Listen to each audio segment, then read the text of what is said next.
Hey, Dylan from Clearbridge here, and in this really short video I'm going to show you how you can easily save a web page as a PDF. If you're ready, let's go take a look.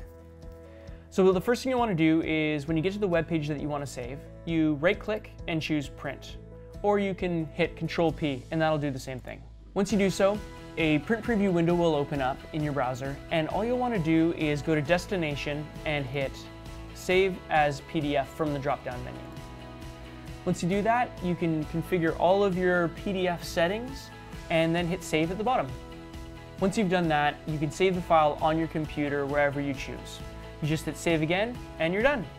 And that's it. That's how easy it is to save a web page as a PDF. I hope you found this helpful, and if you have any questions at all or any troubles with this, please don't hesitate to reach out to us. We'd love to help you out. As always, thanks for watching, and I hope you have a really great day.